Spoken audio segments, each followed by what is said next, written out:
My name's Malcolm Mason. I'm 70, male, the last time I looked, and I'm still going. Probably 2010, 2011, first diagnosed with it. It's been up and down. It's been a life of changing. It's been a life of frustration, finding that you can't do the things you wanted to do, can't do the things that you used to do, and it's been bloody annoying. The fact that you can't do it. But it's had its ups and downs. We've met some marvellous people, but it's the journey itself has been, I'll say horrendous, but it's not, that's the wrong word. It's been crucifying at times. It really has.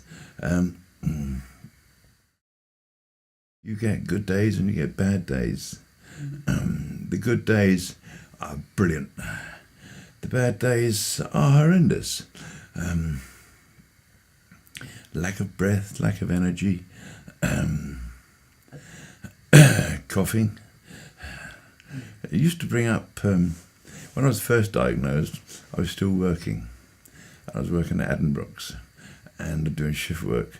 And the worst thing was coming out of Addenbrooke's at about 11 o'clock at night from the warm hospital into the cold night air and sitting in the car and having to bring up and clear my chest of all this mucus before I could drive off. That was horrendous. And if I was foolish enough not to clear my chest before I drove off, I would get about a mile, really, which is just outside Cambridge at the Four Wetways roundabout. And then the mucus would make its own escape all over the steering wheel, all over everywhere. So at that stage, it was bad. Santa brought me a present at Christmas, or just before Christmas, that I really had been fighting to stay away from, and brought me oxygen. Begrudgingly, I would say it's an improvement.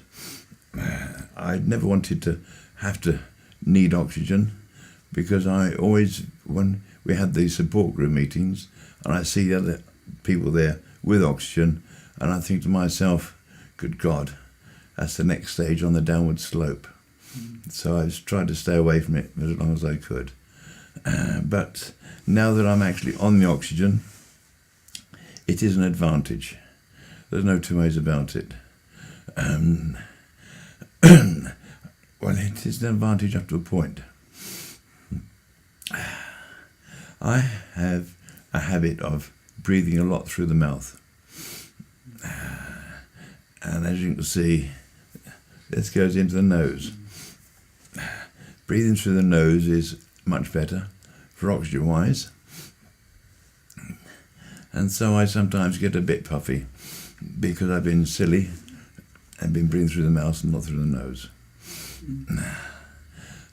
But the respiratory nurse came last week and done her usual MOT check on me, took the blood gases, which took the smile off my face considerably, with that needle going in.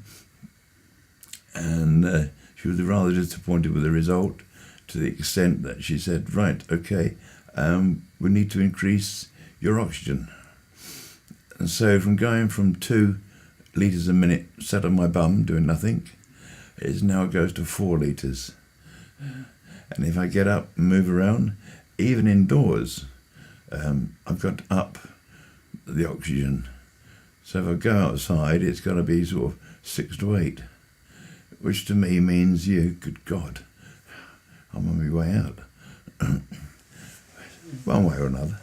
But there again, hey, I've had a good life. I've had a good run. I've given this